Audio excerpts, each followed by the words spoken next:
La palabra doctrina significa lo recibido. En el caso de la doctrina bíblica, tiene que ver con lo que Dios mandó a enseñar. Un día yo me pregunté cuál podría ser la principal doctrina y concluí que debía ser una doctrina que sea el eje central de las demás. Recordé en ese momento que las dos preguntas más importantes que responde la Biblia son: número uno, ¿quién es Dios? Y número dos, ¿quién es el hombre?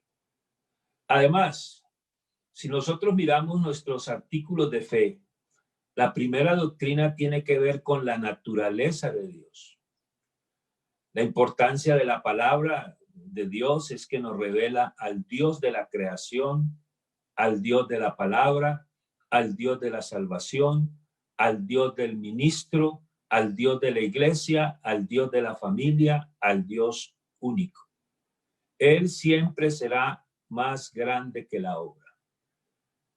La doctrina de Dios es importante entonces porque nos revela al Dios de la doctrina. Mostrar que la verdad acerca de que Dios es único no solo tiene como propósito controvertir con aquellos que no tienen esa revelación, sino que además tiene unos efectos prácticos en la vida del creyente, de la iglesia y del mundo.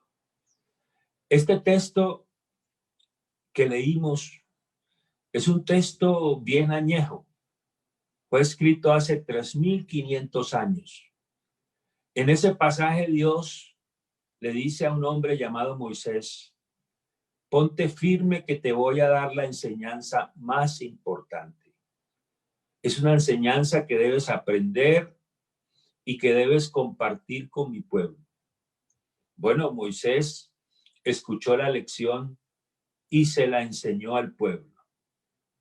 Él le dice a la nación: alumnos, traigo una enseñanza importante de parte de Dios. Es sencilla, nada complicada. Ustedes son capaces de aprenderla, aunque sencilla, es vital. De guardarla en el corazón, de practicarla, depende el éxito y la prosperidad. Esa lección es: oye Israel, Jehová nuestro Dios, Jehová uno es.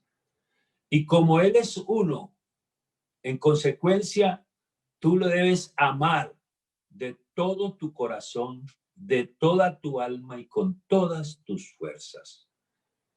Y les añade: las atarás como una señal en tu mano y estarán como frontales entre tus ojos y las escribirás en los postes de tu casa y en tus puertas. Bueno, pareciera que eso fuera todo, pero faltaba algo. Moisés le dice a la nación: enséñele esto a sus hijos. Quiero que a ellos también les vaya bien. La pregunta es, bueno, ¿y con qué intensidad? Todos los días de su vida, al levantarse, al acostarse, en la casa, en los viajes. Es lo que se llama la Shemá. La palabra Shemá traduce oye en español. Dios es único. Ámelo porque Él lo establece. Es una lección sencilla. Yo creo que no hay una enseñanza tan simple como esta. Y es que a un enamorado no hay que empujarlo ni obligarlo a actuar. Esa es la sencilla lección. Esa es la sencilla doctrina. Es la doctrina más importante que hay en la Biblia. La que nos dice que Dios es único. Y mire, hermano y amigo que me escucha, 1500 años después, 1500 años después, Dios ya se ha manifestado en carne. Jesucristo está enseñando. Jesucristo está predicando. Jesucristo está sanando. Y de pronto se le acerca uno de los escribas que lo había oído y sabía que había respondido bien y le preguntó: ¿cuál es el primer mandamiento de todos? Fíjese la pregunta. ¿Cuál es la más importante enseñanza de todos? Bueno, Jesús le repite la enseñanza que le había dado Moisés, la añeja lección. Hay que decir que muchos la habían olvidado, la habían archivado en el estante de los recuerdos. La primera enseñanza es: oye Israel, el Señor nuestro Dios, el Señor uno es, y amarás al Señor tu Dios con todo tu corazón y con toda tu alma y con toda tu mente y con todas tus fuerzas. Este es el principal mandamiento. Pero el Señor añade algo y dice: la enseñanza tiene una segunda parte, tan importante como la primera, porque es semejante a la primera y se deriva de la primera. Entonces el Señor dice: y el segundo es semejante: amarás a tu prójimo como a ti mismo. No hay otro mandamiento mayor que esto. Cuando experimentamos el amor de Dios, estamos capacitados para amar. Cuando hablamos de esta lección como la más importante enseñanza y la más importante doctrina, estamos diciendo que es esencial, que es fundamental. Y cuando habla de que es primero, quiere decir que no hay otro antes que él. Vuelvo y lo repito, es el más importante. No hay segundo sin primero. La primera enseñanza para él y para los hijos. Y por ser la primera es básica. Como él es único, para él es todo. Corazón, alma, mente y fuerzas. Bueno, tremenda enseñanza. Tremenda declaración. Entonces, se habla aquí de un encuentro del Señor Jesús con un escriba. El escriba le responde al Señor: bien, maestro, verdad has dicho, que uno es Dios y no hay otro fuera de él. Y el amarle con todo el corazón, con todo el entendimiento, con toda el alma y con todas las fuerzas, y amar al prójimo como a uno mismo es más que todos los holocaustos y sacrificios. Entonces Jesús, viendo que había respondido sabiamente, le dijo: no estás lejos del reino de Dios. ¿Por qué le dice el Señor: no estás lejos? Él no estaba en el reino de Dios. Él, al escriba, le faltaba algo. Bueno, sabía, entendía, conocía, respondía sabiamente. Pero repito, ¿qué le faltaba al escriba? Al escriba le faltaba ponerlo en práctica. Y es que esta doctrina tiene sus efectos prácticos. Esta enseñanza no solamente es para guardarla y tener un conocimiento académico. Esta enseñanza es para vivirla. Y es por eso que hace 2000 años otro maestro le dicta esta misma enseñanza. No a Moisés, no a la nación, no a los israelitas, no al escriba. Esta vez es para la iglesia. Pablo divide su enseñanza en dos partes: la parte doctrinal y la parte práctica. La expresión clave de los primeros 3 capítulos de Efesios es en Cristo, y la de los 3 últimos capítulos, el 4 al 6, la palabra clave es andar. De tal manera que la carta a los Efesios muestra esta división. La primera, la parte doctrinal. La segunda, la parte práctica. Fíjense que en Efesios 4, el texto que leyó nuestro hermano Víctor Hugo, expone la parte práctica de esta enseñanza. Yo lo he dicho de esta manera: le pone pies a la doctrina. A la luz de todo lo que Pablo ha escrito anteriormente, el apóstol ahora enseña a los creyentes en Éfeso a vivir bien la vida cristiana en 3 esferas. Número 1, en la sociedad.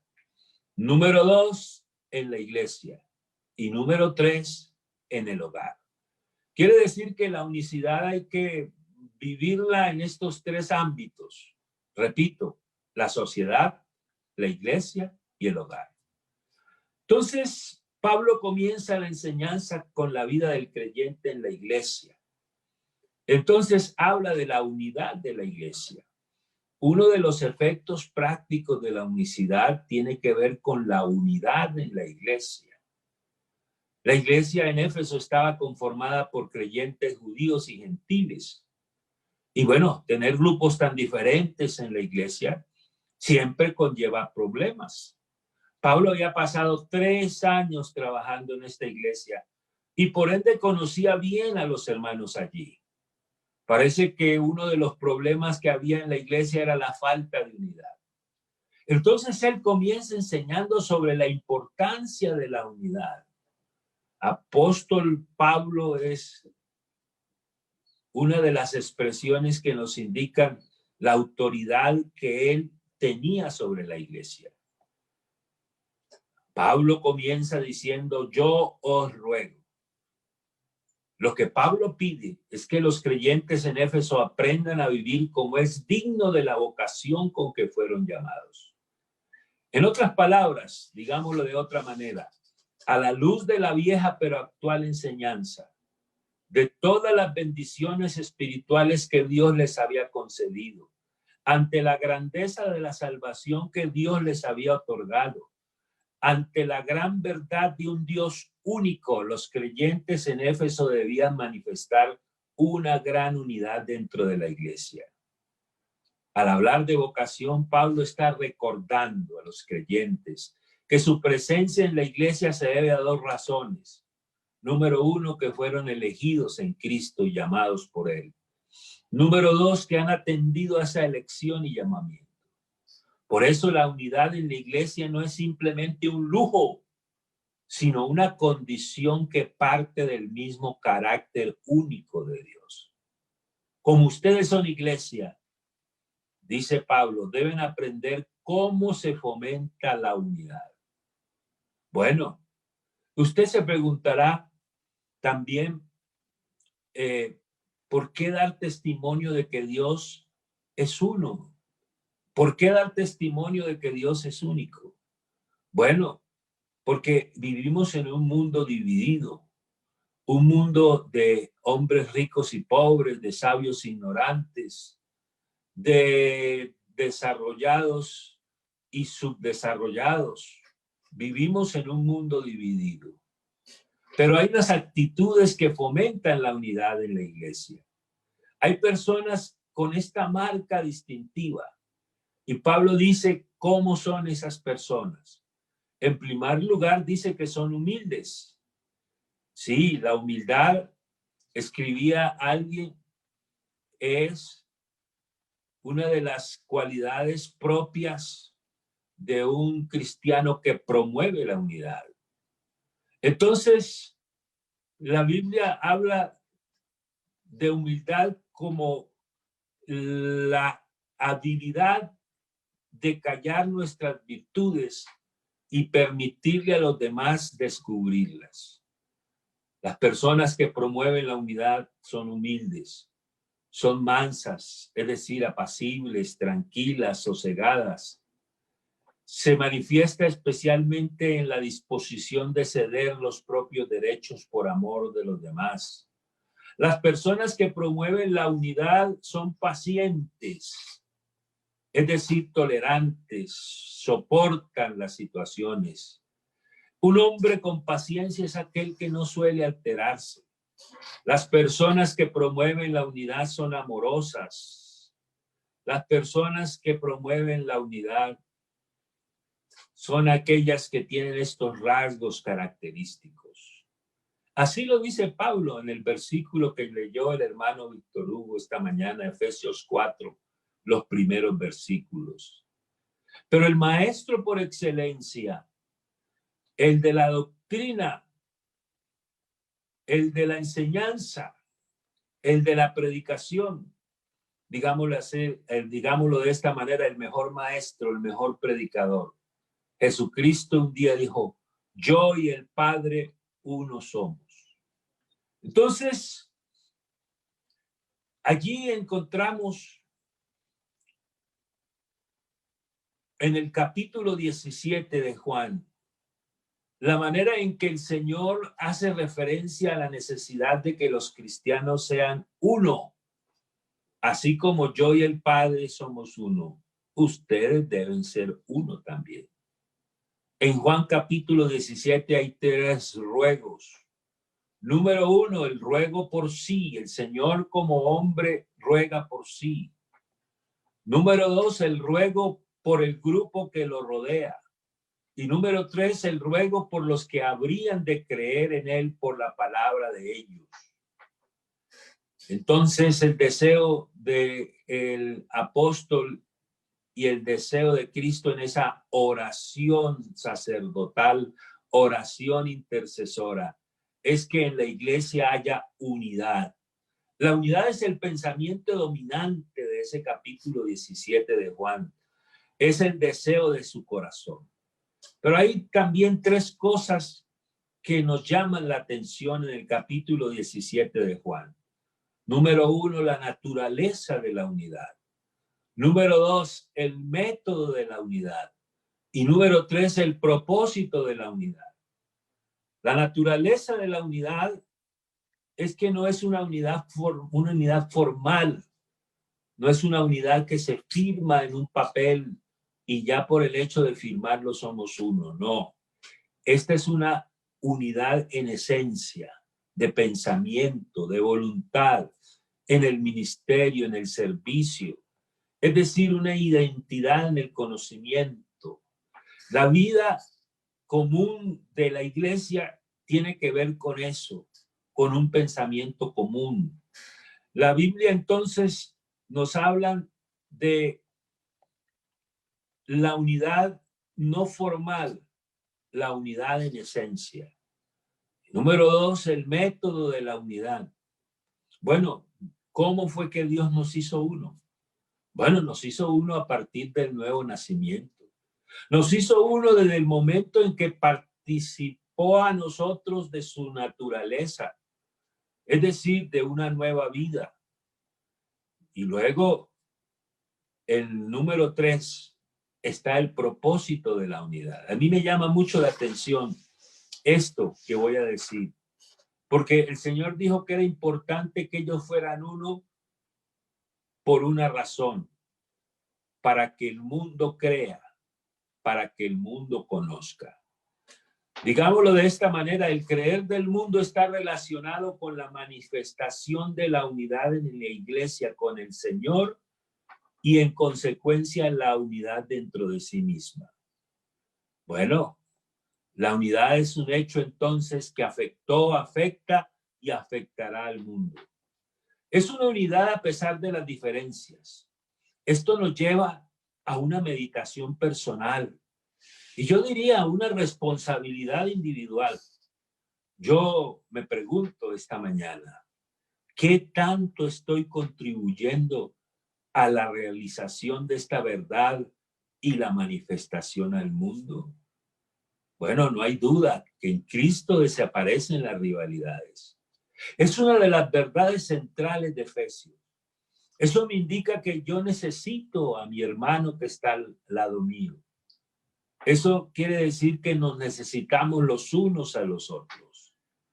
En la iglesia ya no hay judío ni griego, no hay esclavo ni libre, no hay varón ni mujer, porque nosotros somos uno en Cristo Jesús.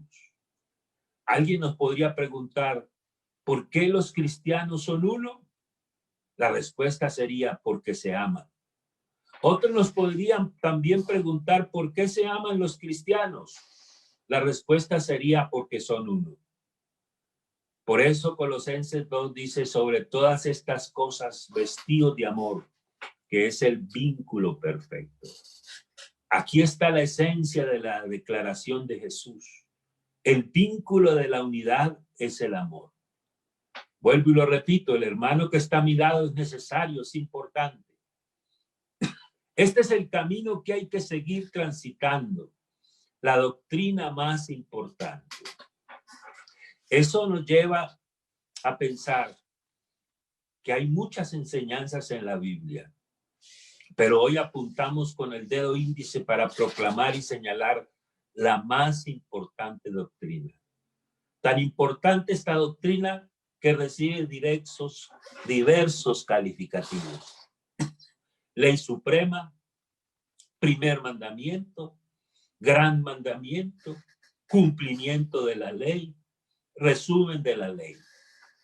Bueno, es la lección que conocieron pero no practicaron los demonios. La Biblia dice, ¿crees que Dios es uno? Bien haces. También los demonios creen y tiemblan. La doctrina que no aprendió el que causó divisiones en la iglesia. El que causa divisiones en la iglesia está atentando contra la doctrina de la unicidad. El que después de una y otra amonestación fue desechado porque se había pervertido, pecó y fue condenado por su propio juicio. La que no aprendió el monarca sabio y como consecuencia su reino fue dividido. La que enfocaron mal los hombres de Babel y su lengua fue confundida. La que no habían aprendido los creyentes carnales de Corinto. A ellos el apóstol Pablo les dice, ¿acaso está dividido Cristo? Entonces, Pablo escribe reiteradamente sobre la importancia de esta doctrina y dijo que la mejor manera de cuidarnos a nosotros mismos es cuidando la doctrina, pues haciendo esto nos salvaríamos y salvaríamos a nuestros oyentes. Por eso creo que este auditorio que está delante de sus dispositivos móviles o su computador, seguirán caminando bajo la premisa de la más importante enseñanza. De la importancia de la unidad se han dado cuenta en su ámbito los directores de equipo de fútbol, los sindicalistas, los escritores costumbristas. Nos hemos dado cuenta nosotros. El milagro de la sinergia, de la unidad, del espíritu, de la armonía. Aquí no hay lugar para la envidia, las rivalidades, el egoísmo, el partidismo, los pleitos, los celos, las disensiones. Aquí hay lugar para la armonía, que es buena y deliciosa, como el buen óleo sobre la cabeza. Hay un dedo índice señalando y me dice a mí, tú debes estar ahí. Todos deseamos estar allí. Es más que un lugar, es más que un sitio geográfico. Es un estado. Allí en donde hay armonía y comunión, allí envía Dios bendición. Y la más grande de las bendiciones, la vida eterna. Yo quiero decirles, hermanos y amigos, que la bendición fluye por los pabellones de la armonía. Ese es el secreto que estaba guardado, pero que ahora es revelado. El misterio de la iglesia, del creyente de Dios en Cristo. Yo y el Padre uno somos. Esta nave llamada iglesia avanza impulsada por los vientos de la unicidad, de la armonía. Por eso la Biblia dice, ahora en Cristo Jesús, vosotros que en otro tiempo estabais lejos, habéis sido hechos cercanos por la sangre de Cristo, porque Él es nuestra paz, que de ambos pueblos hizo uno. Y luego dice, para crear en sí mismo de los dos un solo y nuevo hombre, para reconciliar con Dios mediante la cruz a ambos en un solo cuerpo. Bueno, tenemos comunión unos con otros y por eso la sangre de Jesucristo, su Hijo, nos limpia de todo pecado. Alguien dijo que la armonía es un pedazo de cielo en la tierra. Si alguien debe hacer vida, esa enseñanza somos nosotros. Tú que estás aquí por la gracia del Señor, puedes levantarte firme para afirmar que el que fue al Calvario dio su vida y resucitó al tercer día, ha hecho lo que nadie pudo hacer. ¿Sabe una cosa? Napoleón dijo, una de mis grandes ideas había sido la unión la concentración de los mismos pueblos geográficos que se disuelven y dividen. Me hubiera gustado, dijo Napoleón, hacer de estos pueblos un solo y mismo cuerpo nacional. Con un cortejo tal hubiera sido bello avanzar hacia la bendición de los siglos, y yo me sentía digno de tal gloria. Napoleón procuró la unión. Manuel Belgrano, prócer argentino, escribió: no busco gloria, sino la unión de los americanos y la prosperidad de la patria. Simón Bolívar dijo: la unidad de nuestros pueblos no es simple quimera de los hombres, sino inexorable decreto del destino. Y añadió: si mi muerte contribuye a que cesen los partidos y se consolide la unión, yo bajaré tranquilo al sepulcro. Pero lo que no logró Napoleón, ni Belgrano, ni Bolívar, lo que nadie pudo ni podría lograr, lo logró el que dijo: yo y el Padre uno somos, y lo hizo a través de la Iglesia.